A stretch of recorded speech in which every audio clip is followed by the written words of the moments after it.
Sirve porque ustedes ahorita, al hacer este estímulo de la respiración, sintieron cómo su cuerpo se movía, cómo percibía estas respiraciones que estamos haciendo. Entonces, nuestro cuerpo responde hasta estos estímulos mecánicos que nosotros tenemos en el cuerpo, que uno de ellos es la respiración. Les voy a contar 2 historias rápidamente, espero no tardarme mucho. La primera es que por allá, por el año de los 80s, a finales de los 70s, inicios de los 80s, un joven, como de la edad de ustedes, Donald Ingber, estaba terminando la licenciatura, él es médico, y entonces, entre sus clases, se dio cuenta que las células, además de que están constituidas por los tejidos, bueno, los órganos están constituidos por varios tipos de células, también responden a ciertos estímulos mecánicos. Entonces, él hizo una hipótesis y dijo, bueno, el desarrollo celular está controlado por estas estructuras, porque se dio cuenta que, por ejemplo, en los patrones de ramificación de algunos vasos sanguíneos o en las adhesiones focales, él veía algo y decía, le falta, además de los estímulos bioquímicos que tenemos, están respondiendo a algo más. Y entonces él se formuló una hipótesis y dijo, seguramente también responden a estímulos mecánicos. Como ustedes vieron, pues ahorita vemos la respiración, pero existen otros estímulos mecánicos que tenemos en el cuerpo, ¿como cuáles? Alguien que diga, yo sé este estímulo mecánico.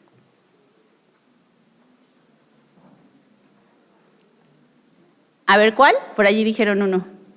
La presión, ¿qué otro? Son de medicina, sí se lo saben. El que sea, el que se acuerden.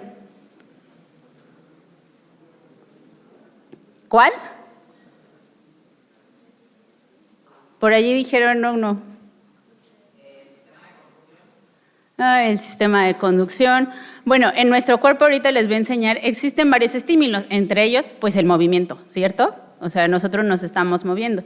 Estos estímulos mecánicos antes se creía que solamente respondían a la mayoría de las veces a estímulos que estaban solamente señales bioquímicas o los genes. Sin embargo, cuando nos damos cuenta que estos estímulos mecánicos hacen que la célula tenga una respuesta, allí se dio cuenta que las células iban a tener en esa respuesta, iban a hacer una función. Y entonces cuando nosotros sacamos a las células del ambiente en el que ellas están muy felices, contentas en el cuerpo humano y las ponemos en cajas Petri, que es donde normalmente nosotros las utilizamos para estudiar, entonces se dio cuenta que estas células se van a adherir y necesitan ciertos estímulos. Entre ellos, pues, es la matriz extracelular. Si saben qué es la matriz extracelular, ¿no? Está compuesta por varias proteínas. Entonces, la célula va a llegar, va a censar, va a ser así como de, bueno, aquí me gusta y aquí me adhiero. Pero ¿de qué depende? Bueno, no solamente de la matriz extracelular, sino también va a depender de la rigidez. La rigidez es un estímulo mecánico muy importante. Entonces, para comprobarlo, este señor, porque ya es un señor, pero en ese momento era un estudiante, hizo un experimento muy bonito. Entonces dijo, bueno, voy a poner varios patrones de matriz extracelular, pero los voy a cambiar en cuanto a la longitud, ¿no? Voy a poner unos más grandes, otros más pequeños y otros más pequeños. Les voy a poner la misma cantidad de matriz extracelular y los mismos factores de crecimiento para que ya no haya variables y voy a ver las células cómo responden. Y se dio cuenta de algo bien interesante. Cuando ponía una extensión de, vamos a decir, de este sustrato, la célula crecía. Cuando lo iba haciendo más chiquita, la célula pues se iba haciendo también más chiquita, pero cuando llegó un momento donde la célula no tenía una superficie de contacto, la célula iba a apoptosis. Y esto lo publicaron en un artículo donde pues él empezó a colaborar con otros estudiantes y con otros profesores y dijeron, bueno, una de las cosas que vamos a hacer es que en ese tiempo se estaban construyendo los chips de computadoras donde fácilmente podrías hacer patrones patrones por un sistema que es fotolitografía, ustedes los han visto y es muy fácil relativamente crear esos patrones y dijeron, ¿qué tal si lo hacemos? Esa misma técnica lo trasladamos a nuestro laboratorio, vamos a hacer patrones, pero ahora en lugar de hacerlo con metales, lo vamos a hacer con polímeros. Y ocuparon un polímero que se llama polidimetilsiloxano, que es PDMS. Y entonces ocuparon este polímero, hicieron ciertos patrones para poder cultivar las células. Y utilizaron una resina que le pusieron un sustrato. La resina es fotosensible, es decir, yo la expongo al UV, le puedo hacer hoyitos y entonces esos hoyitos, cuando llegue el UV, se va a hacer dura y lo demás se va a disolver. Entonces, estos patrones, que son estos de aquí, allí cultivaron las células. Hicieron varios y de diferentes tamaños. Y entonces, en estos tamaños, aquí como podemos ver, hicieron desde 20 micras, 10, 5 y 50. Y aquí se dieron cuenta de algo bien interesante. Cuando hacían la célula que se cultivara en patrones de 20 micras, la célula se moría, se iba a apoptosis. Cuando los patrones eran más grandes, de aproximadamente 50 micras, la célula crecía. Pero ¿qué pasaba? Dijeron, bueno, ¿qué pasa si solo hacemos como pequeños hoyitos entre 20 y 50? ¿Qué le va a pasar a la célula? ¿Y qué creen? La célula se anclaba a estos patrones y entonces se extendía.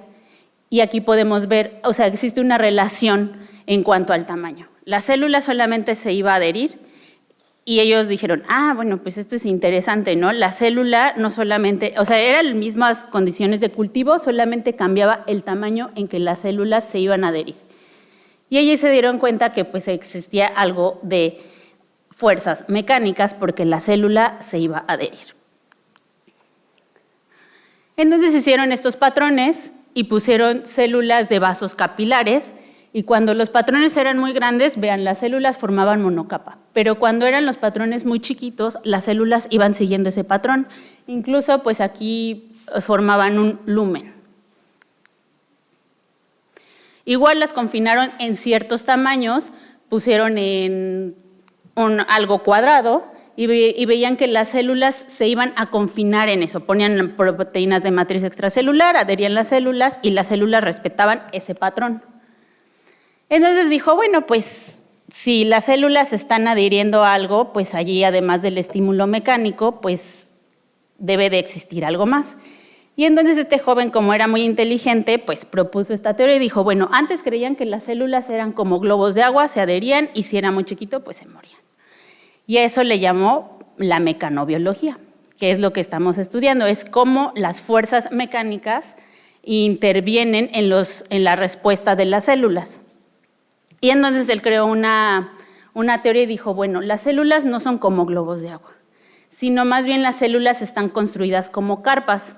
No sé si aquí se alcance a ver muy bien, pero aquí tenemos una de estas que son como las carpas de circo, que son muy grandes. Bueno, pues resulta que él tomó esta teoría porque resulta que dice, pues yo me metí a las clases de arte y en una ocasión vi que el profesor de arte o de arquitectura les estaba enseñando ciertas estructuras, ciertos edificios como este. Este es muy famoso, es el Palacio de los Deportes en Ciudad de México. Bueno, como pueden ver, tiene esta como cúpula y también tiene como piquitos. Bueno, eso se llaman estructuras geodésicas. Y él tomó esa, pues como base esta arquitectura y dijo, ¿y qué tal si la célula se comporta de esta manera? Es decir, como las carpas. Cuando nosotros tenemos las carpas, digamos que ponen postes, ponen como estacas para anclar y una como tipo polea y pues van tensando, ¿no? Para que la carpa se, pues digamos, pueda ser lo más homogénea posible. Pero ¿qué pasa? Que no en todas las partes que está la carpa, no todos los puntos de anclaje es uniforme, sino la fuerza va a estar solamente en los postes, ¿no? Ahí es donde va a haber más fuerza. Dijo, ¿qué tal si las células, cuando se anclan, recuerdan el ejemplo que les puse donde estaban allí las células en diferentes patrones, en diferentes puntos de anclaje? Dijo, ¿qué tal si la célula solo se ancla y la fuerza está en esos puntos de anclaje y lo demás pues tiene otro estímulo? Hicieron diferentes experimentos para comprobarlo, la verdad son experimentos muy bonitos y se dieron cuenta que no era una teoría, sino era una realidad. Se dieron cuenta que las células estaban, acá está, que se anclaban a las proteínas de matriz extracelular, pero tenían diferentes receptores, que eran los que iban a responder ante estos estímulos. El experimento, se los explico, es muy bonito. Pusieron unas perlitas y en esas perlitas los modificaron para que tuviera diferentes receptores de adhesión. Entonces, cuando ponían a las células, les ponían un estímulo mecánico, puede ser flujo laminar, y entonces veían qué receptores se activaban. Les ponían cierto estiramiento y veían qué receptores se activaban. Entonces, a partir de la comprobación de ese experimento, se dieron cuenta cuáles eran los receptores que se activaban ante los diferentes estímulos mecánicos. Y allí intervienen pues varios tipos de proteínas. También pues pasa el tiempo y se dan cuenta que la rigidez es la dureza que pueden tener ciertos objetos, estimula a las células a que puedan diferenciarse. Hicieron un experimento muy bonito donde pusieron las células troncales y las cultivaron en diferentes rigideces.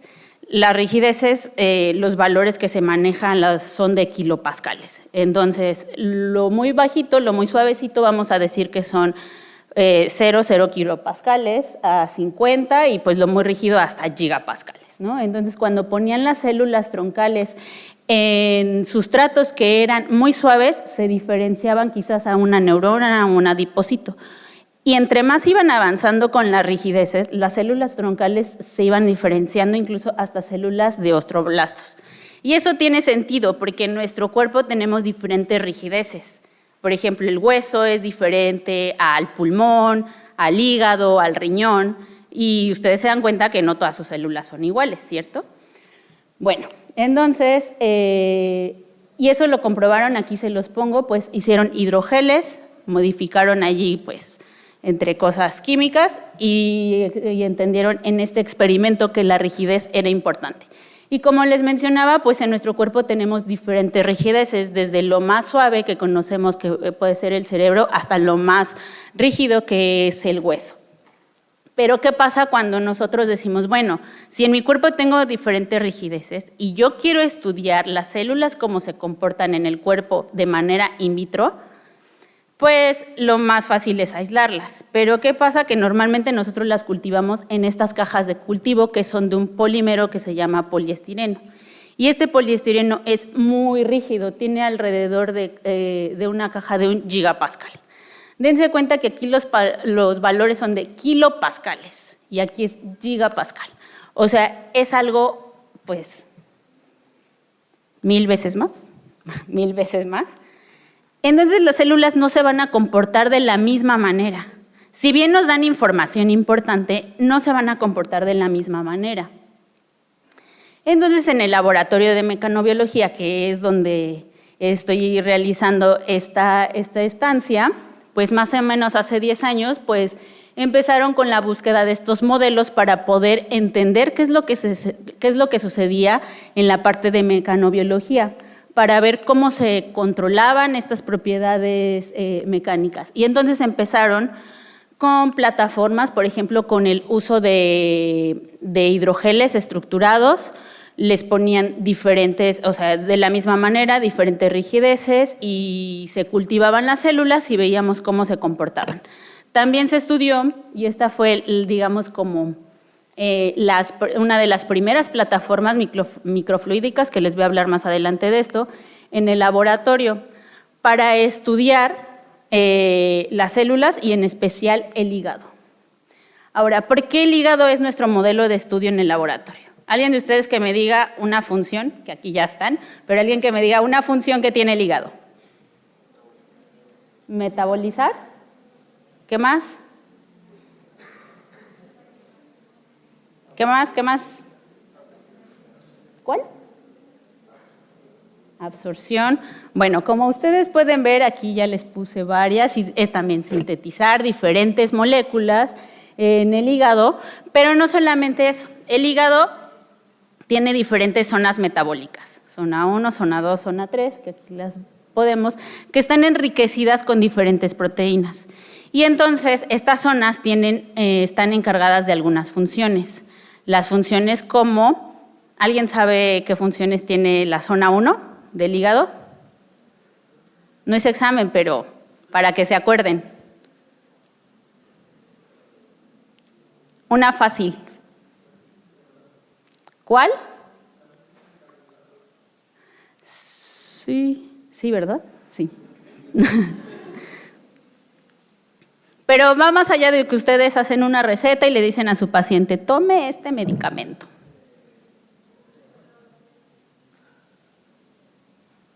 Bueno, no los escucho bien, pero les voy a soplar para avanzar rápido porque me dijeron que son muchas diapositivas. Entonces, bueno, es los fármacos, el procesamiento de fármacos. El hígado es un órgano que es muy suave. Han ido a las carnicerías y han visto el hígado, es muy suavecito. No es nada parecido a las cajas Petri que nosotros tenemos en el laboratorio. Entonces allí, primero, estamos hablando de rigideces importantes, diferencia de rigideces importantes.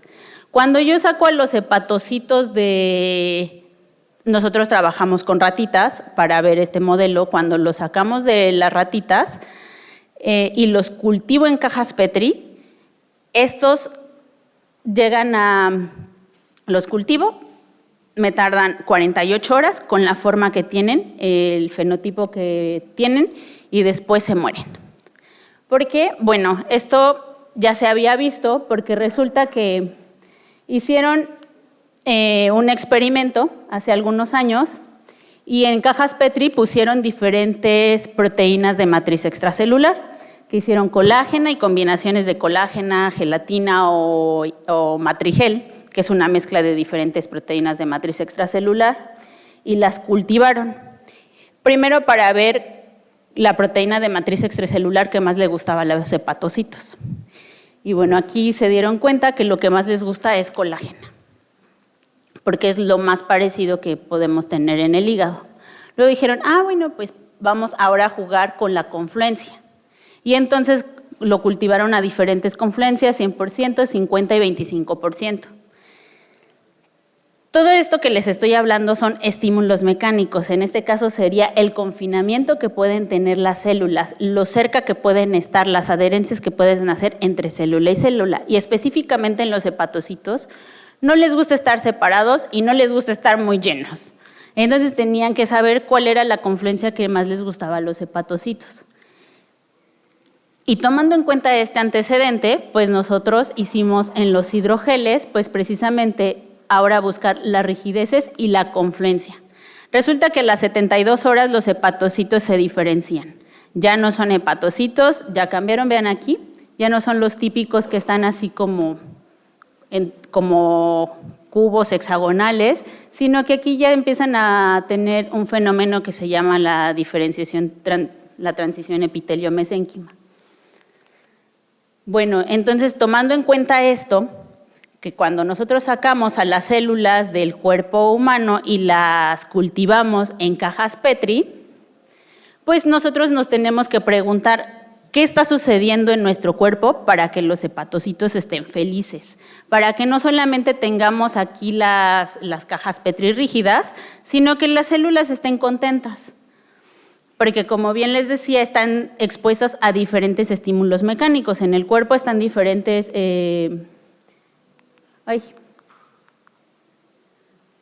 están expuestos a diferentes estímulos, como las fuerzas osmóticas, la rigidez de la matriz extracelular y las células endoteliales a este shear stress o el esfuerzo cortante en el que está pasando la sangre constantemente por ellos.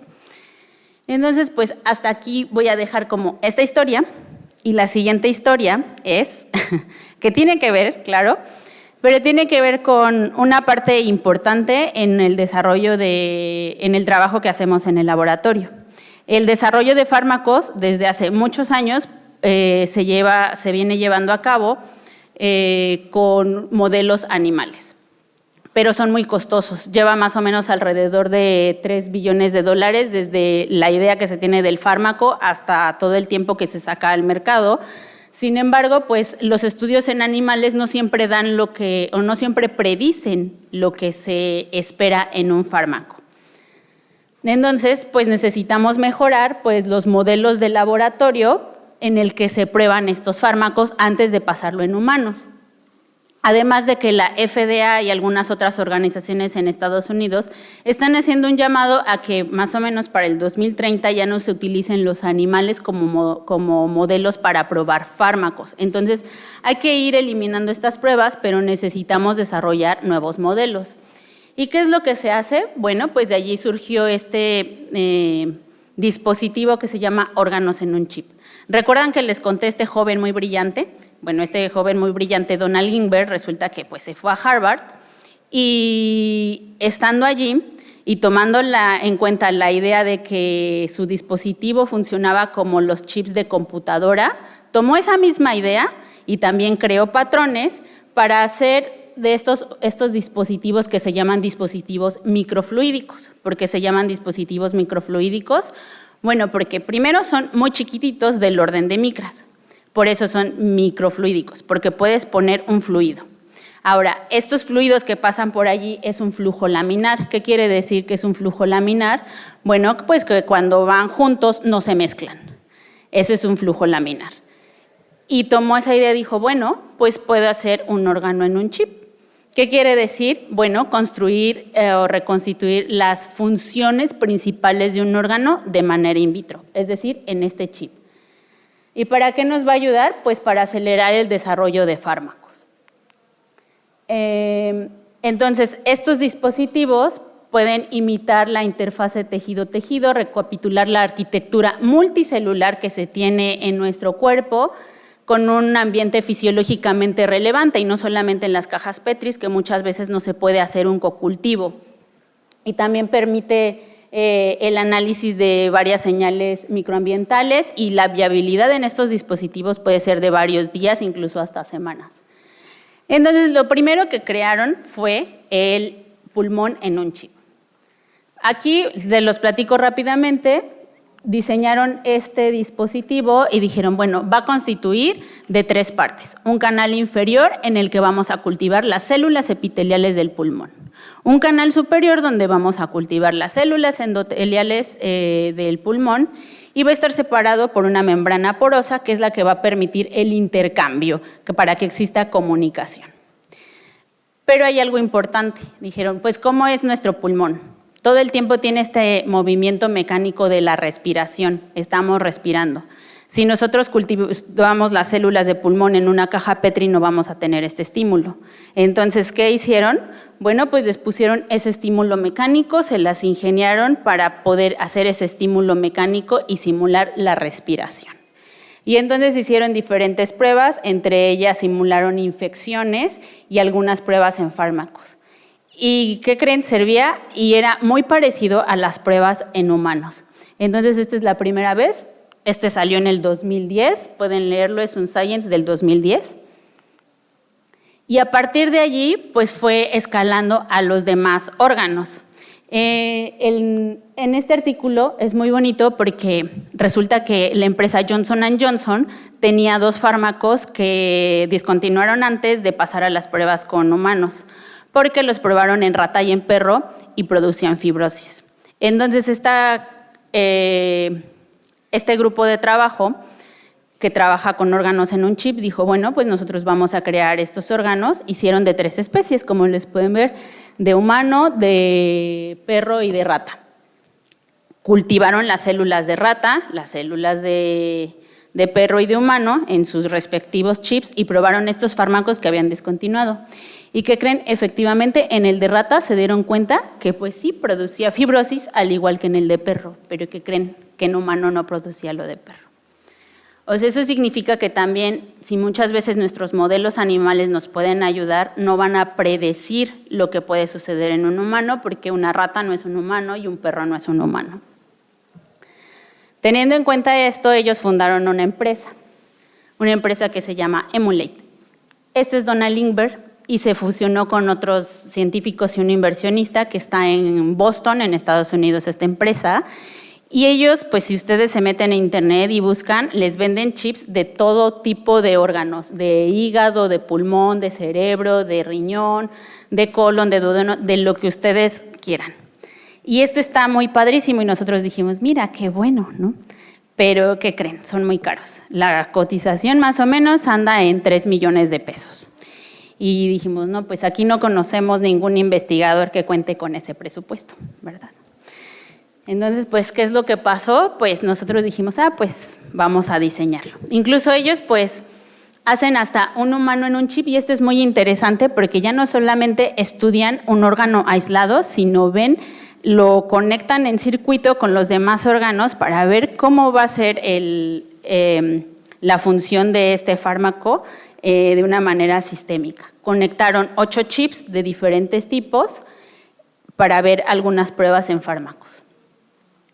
Pero pues nosotros en el laboratorio de mecanobiología pensamos, bueno, no tenemos 3 millones de pesos, la verdad.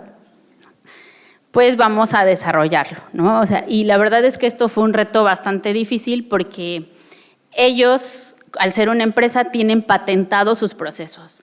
Te venden un protocolo donde te dicen, siembra las células con el reactivo, literal dice R1, lo mezclas con el reactivo R2. Y nosotros, pues, ¿cuál es el reactivo R1 y R2? Pues se los tienes que comprar, pero como no tenemos 3 millones de pesos, pues los vamos a desarrollar. ¿Y cuál fue el proceso para desarrollar este chip? Pues primero el diseño. Tomamos un diseño. Nuestro modelo es el hígado, entonces tomamos el diseño del hígado, luego se hace una simulación en tercera dimensión para ver si nuestro chip va a servir, es decir, si va a tener flujo laminar, si va a tener intercambio de especies, y luego decidimos a la fabricación qué material vamos a ocupar y pues posteriormente la validación biológica o el sembrado de células. ¿Qué pasó? Bueno, pues en nuestro diseño, como es el hígado, pues tomamos en cuenta cuáles son las características físico-químicas del hígado. ¿Cuáles son? Pues bueno, primero tomamos el lobulillo hepático, que es la unidad funcional del hígado, y vemos cuáles era, pues primero el largo del sinusoide, el flujo sanguíneo, qué multicelularidad, o sea, además de hepatocitos, qué otras células hay en el hígado, la concentración o los gradientes, la difusión de especies reactivas. Todo esto lo tomamos en cuenta y se hizo el diseño de un chip, que constituía aquí, como les dije, de 3 partes. El canal superior, que mide 1 milímetro de largo por 1 milímetro de ancho, allí se cultivan los hepatocitos. El canal inferior, que mide 200 micras de alto por 1 milímetro de ancho, allí se cultivan células endoteliales del sinusoide hepático, separados por una membrana porosa. Y aquí lo pueden ver, son estos separados, el canal inferior y el canal superior. Ahora, elegimos un polímero, como ya les dije, el polidimetilsiloxano, el mismito que tomaron estas personas. ¿Por qué? Porque tiene varias ventajas, es transparente, es permeable a gases, es elástico, entonces nosotros dijimos también lo vamos a hacer del mismo polímero, pero hay una desventaja. Este polímero es muy hidrofóbico, es decir, que no le gusta el agua. Y al tener esa desventaja, no podíamos cultivar las células porque no se adhieren. Aquí hay una prueba que se llama ángulo de contacto, que significa cuando yo le dejo caer una gota y el ángulo de la gota es mayor a 90 grados, se dice que es hidrofóbico, y si es menor a 90 grados es hidrofílico. Resulta que el PDMS tiene un ángulo de contacto de más de 100 grados, o sea, es muy hidrofóbico. Y entonces primero teníamos que trabajar con la funcionalización, es decir, modificar esta superficie para hacerlo hidrofóbico a hidrofílico. Recurrimos a diferentes métodos de funcionalización. Existen funcionalizaciones físicas, químicas, no se las voy a decir todas, pero ocupamos una que era una combinación de ambos métodos. Ocupamos una funcionalización física y una funcionalización química. Y entonces, pues así va a quedar nuestro chip. En el canal superior, los hepatocitos, en el canal inferior, las células endoteliales, y tomar en cuenta pues las diferentes células del hígado, que son las células, los hepatocitos, las endoteliales, las células Kupffer y las células estrelladas. ¿Y se acuerdan de la simulación que les hablé? Que les dije, bueno, es que tenemos que tomar en cuenta si nuestro chip va a servir, si va a tener flujo laminar, si va a tener esta comunicación. Bueno, pues lo tuvimos que validar experimentalmente. Resulta que la teoría nos dijo, sí, está muy bien, pero recuerden que cuando hacemos la práctica a veces no siempre sucede. Entonces, unas chicas de allí del laboratorio hicieron esta simulación, pusieron un líquido, le pusieron unas perlitas magnéticas y lo pusieron en el microscopio.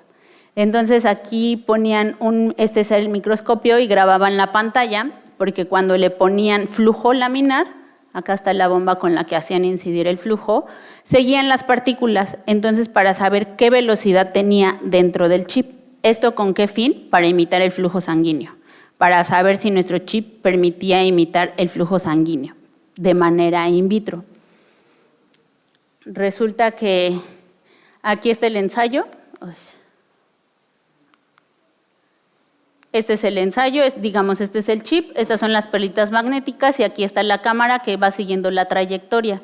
Porque resulta que la teoría nos dijo, pues mira, la velocidad va a ir mayor velocidad en el centro que en las paredes. Y cuando lo hicimos experimentalmente, pues es algo experimental, pero es una figura muy parecida a esta. Les traía un videíto, pero pues no se va a poder ver. Y una vez que lo validamos y nos dimos cuenta que íbamos a tener flujo laminar dentro de nuestro chip, pues siguió la siguiente parte, como ya les decía, que es la funcionalización. Y ocupamos una molécula que se llama sulfosampa. Esta molécula es la estrella del chip porque nos permitió que modificara la superficie de manera de hidrofóbico a hidrofílico. El ángulo de contacto que nos dio, vean, aquí está el PDMS, es de 101.4. Cuando nosotros hacíamos toda esta modificación y lo poníamos con proteínas de matriz extracelular, bajaba hasta 20.8. O sea, quería decir que era un valor bastante hidrofílico. ¿Y qué son todas estas cosas que les presento aquí? Bueno, pues cuando nosotros hicimos esta modificación, hacemos una caracterización, se llama una caracterización físico-química, para saber si la superficie fue modificada. O sea, yo podría llegar con Genaro y decirle, mira, ya lo modifiqué, pero pues le necesitaba dar pruebas. Entonces se hizo una caracterización físico-química, se hicieron microscopías. Esta técnica que está aquí se llama XPS, que nos sirve a medir cómo cambia la superficie. Los grupos funcionales que hay en la superficie, cómo van cambiando. Y entonces, pues aquí pues, es un resumen de la reacción de lo que ocurría con el PDMS, cómo lo modificábamos para poder anclarlos a las proteínas de matriz. Y pues estos son como unas imágenes de cómo se cultiva. Aquí está el canal inferior, cuando yo ponía células endoteliales con calceína para poder ver cuáles células estaban vivas, que se tienen de color verde. Manteníamos este cultivo con puntas de micropipeta 24 horas antes de conectarlos a la incubadora. Aquí está nuestro montaje en la incubadora, donde está un microscopio y una bomba peristáltica. ¿Esto para qué? Para imitar el flujo sanguíneo. Lo poníamos a 2 microlitros por minuto. También les traía un videíto, pero creo que no se ve, en el que nosotros vimos las células en el microscopio por 7 días y veíamos cómo seguíamos ese experimento. Si las células se levantaban, si no, si iban a estar bien. Todo esto lo fuimos monitoreando. Cuando nosotros metimos a la incubadora esto suena relativamente fácil, el montaje en la incubadora de la bomba peristáltica, pero la verdad es que fue un reto. Primero porque lo montamos afuera de la incubadora está a 37 grados, tiene humedad, tiene gaseo, entonces todo eso influye en el flujo. Cuando nosotros empezamos, vean cómo nosotros queríamos algo constante, no queríamos todo esto que tenemos aquí, todos estos picos. Nosotros programábamos el flujo a 10 microlitros por minuto y a veces teníamos unas variantes muy grandes. Eso fue un reto para nosotros porque o la conexiones o tenían burbujas o entraba aire de alguna parte, la temperatura en la incubadora, el CO2, todo eso causó un ruido impresionante para poder imitar el flujo sanguíneo. Incluso ya decíamos, ya no quiero hacer nada. Pero afortunadamente salió, vean aquí quedó al final. Lo programamos a 2 microlitros por minuto en nuestra incubadora. Este es el montaje, aquí está el zoom de cómo estaba el chip conectado a la bomba peristáltica y cómo salía.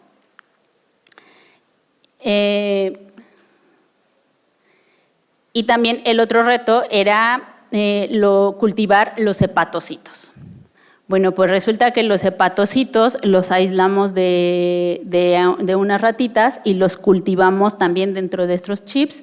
Le poníamos puntas de micropipeta de 1 mililitro y los dejamos allí durante 5 días. Al final de esos 5 días teñíamos con un reactivo que se llama CDFDA, que nos ayuda a visualizar los canalículos biliares, que también esa es una forma de decirnos que los hepatocitos están viables, se tiñen de verde. Y esto es importante y es impresionante porque no se habían visto de manera in vitro. Si bien no son idénticos a como se tienen en el hígado, sí son muy similares. Y esto fue un gran avance para nosotros en el laboratorio. Entonces, de esta manera, pues aquí hacemos como el resumen de cómo son los hepatocitos, cómo estuvieron marcados. Aquí ven, estas son las fronteras del canal y este es el zoom. Estos son los canalículos biliares. Se marcó una proteína que es HNF4-alfa, que nos dicen que los hepatocitos son hepatocitos y no son otro tipo celular. Y al igual que aquí, en estas son células TMNK1, una línea celular, donde se puso el flujo sanguíneo de 2 microlitros por minuto. Este trabajo fue publicado en esta revista el año pasado, afortunadamente, ya fue publicado.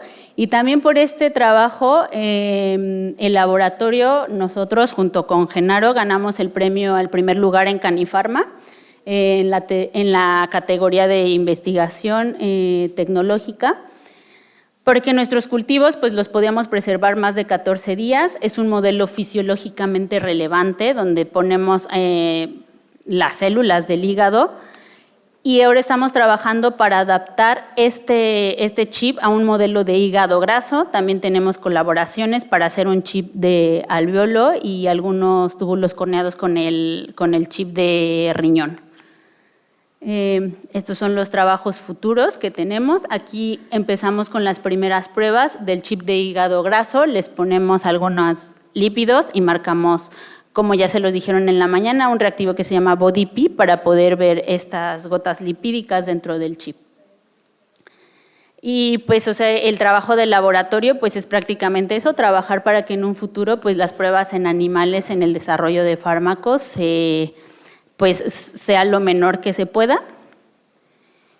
Y bueno, pues como conclusiones, pues no existe alguna injerencia física que no sea traducida en procesos bioquímicos celulares relevantes. Tenemos que reconocer la importancia que tienen algunos parámetros físicos en la biología celular, como son esta parte mecánica, las rigideces, y pues tenemos que ir avanzando en estos modelos de estudios para fabricar estos microsistemas y poder tener estos procesos más relevantes, que la fisiología sea más relevante. Y pues no me queda más que pues primero agradecerle al doctor Genaro Vázquez, que es él, por la confianza que me dio a mí de desarrollar este proyecto, al grupo de laboratorio y por supuesto a los colaboradores y a los proyectos en el que fue financiado. Y pues muchas gracias.